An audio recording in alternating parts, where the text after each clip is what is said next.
Hey everyone, Conor Jones here from Loyalty, your host of your Business Tech podcast. Thanks for joining me again today. If you don't know why we started this podcast, we started it for one main reason. We noticed a lot of IT providers and MSPs gatekeep their information and make it so people like you don't have access to it unless you book a meeting with Conor. So now Conor is trying to give you the information that exists out there. So today's episode is going to be going a little deeper into HIPAA requirements. I've had multiple meetings lately with different medical providers, ranging from assisted living homes to dental offices and basically everything in between.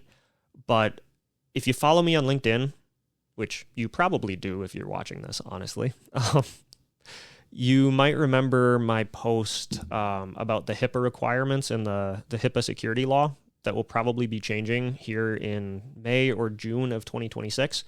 That dove into some of the controls that were going to need to be in place.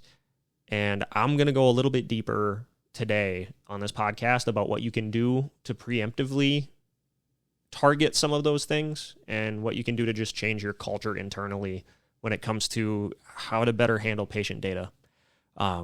As a disclaimer, I am not a HIPAA professional, but I do have access to professionals that can make your business HIPAA compliant too.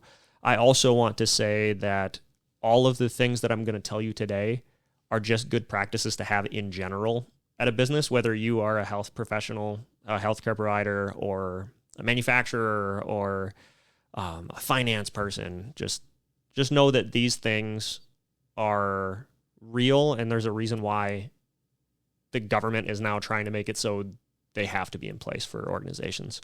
Normally, I don't look at my phone during these, but I figured it was easier to go through my phone than it would be to have my big old laptop on my lap. So the first proposed rule change is having a technology asset inventory and network map. If you don't know what that is, think of it like your cabinet at home, your cupboard of food. You have the label of what the turmeric is, and you know where it is. You have the ginger and the garlic and all those things. So a lot of organizations kind of haphazardly do this, where they might have each computer that exists, but they don't know exactly who that computer goes to. Or they might have information about, yes, we have this switch here and it connects these computers to the environment and so on and so forth. But a lot of companies have kind of let the ball drop when it comes to creating an actual diagram or an actual network map. And it's not that hard to do. You just have to know what you're doing, and you have to have a person or a provider that knows what they're doing too. But think of it like a map for just about any reason why you would have a map. You have the layout of how the network is set up. So you have the switches, you have the server, you have the domain controller, you have all the computers that connect to which switch, and you have the firewall that's connecting all or protecting all of it. You have the access points that are located here, here, and here. Those things make it so if there is a breach that happens, the forensics people can just see exactly how your network is laid out, and they don't have to make guesses at that point, as long as it's accurate. Another thing, which I've mentioned multiple times in different episodes, is contingency planning and incident response planning and testing. So think of it the same thing that I've said, which is I have a fire evacuation plan in my household because I have 3 young kids. We got to know what to do if a fire breaks out and the fire alarms are going. You as a business owner, especially in the healthcare field, have to know what to do if a hack were to happen or if a data breach were to happen. It's not super complicated to at least get something written on paper, know who is a go-to contact for you, like who would head up everything, who would be the one that would reach out to the necessary providers or people. So figure out if you're going to contact your managed service provider or managed security service provider, who's going to contact legal, who's going to contact law enforcement, who's going to contact forensics. I'm actually about to speak at a finance and forensics conference down in Oconomowoc. Actually, by the time this airs, I will have already done it. But a lot of the things that I'm talking about right now, I'm going to be talking about in front of hundreds of people with Carrie in two totally different industries. So, like I said, a lot of this ends up overlapping, and it's good that it does because everyone's going to be on the same page now. Other things that need to be in place for the security rule that are different than what's mandated now include vulnerability scans conducted at least every 6 months, penetration tests conducted at least every 12 months. So a penetration test is essentially someone ethically hacking your environment to see where the gaps might exist.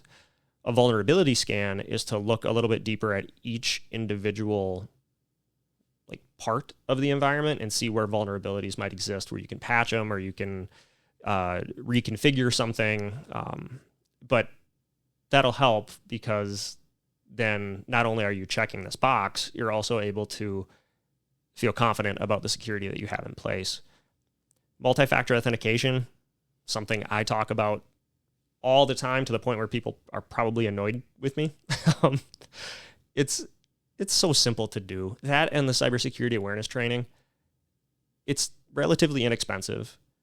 And those two things are probably the easiest things to make it so hacks don't happen. And then your organization, as a healthcare provider, someone will look at your environment and try to hack it, realize, it's not worth my time, and then they'll move on to someone else.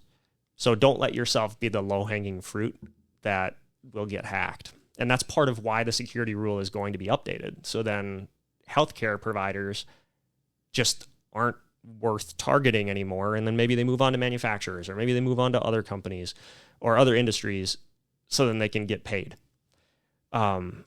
Network segmentation is another thing that is required in the security rule proposal.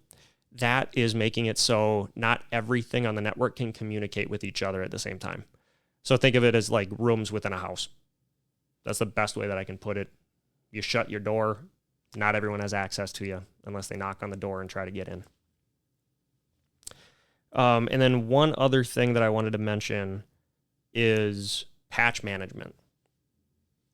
So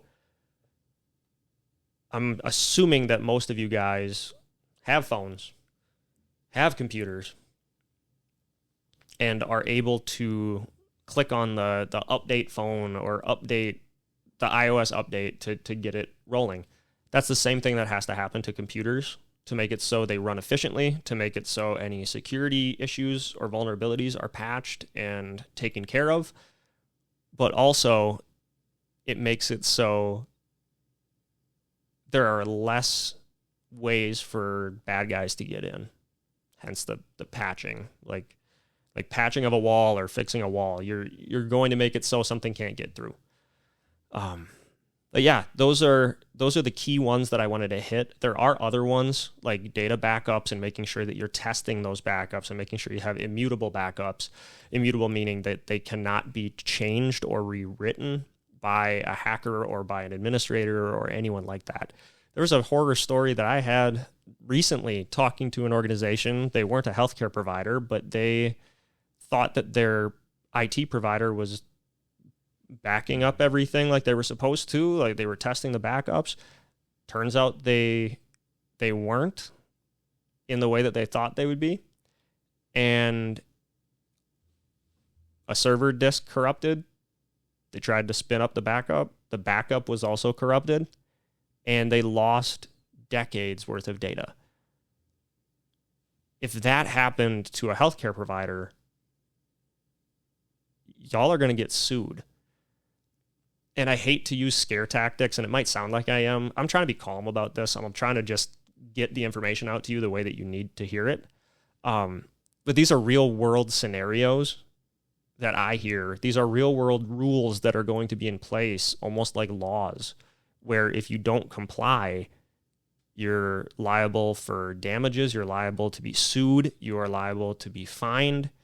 And in some extreme cases, CEOs and CFOs of companies, they're actually prosecuted. It's very few and far between. You have to have like gross negligence happen. But we're getting to a point where there's actual legal ramifications of hacks happening and hacks taking place and breaches taking place. Not just, we ruined our public relations for the month. We have to send out this notice and tell people that their data might have been exposed. It's getting a little more intense than that. So take everything I'm saying for what it's worth. I see some stuff that a lot of people don't get to see because this is my world. The same way that I trust people like Brian from Paramount or Melissa from the UTech group to tell me about leadership development or how to treat my body to make sure that I can bounce back from injuries. So thank you for joining me today. Looking forward to having our next guest on. It's going to be Ryan Good from Foundations Health and Wholeness, another guy that I've gotten to know through various business opportunities over the past 5 years now, probably. He's been very instrumental on me going through my own mental health journey to make sure that I am the best husband, the best friend, the best father, the best Christ follower, and the best version of Conor that I can be. And yeah, it's going to be a really cool discussion. It's going to be fun being able to talk about his Dudes with Tacos events that take place monthly, where it's just men getting together, being vulnerable, talking about their mental health.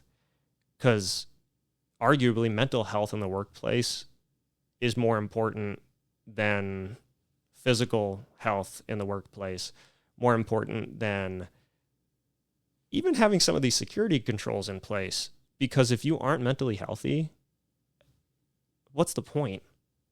So I'm excited to have him on. It'll be a good episode. But see y'all later. Thank you for joining me. Share, like, subscribe, do all those fun things. But God bless and enjoy the rest of your week.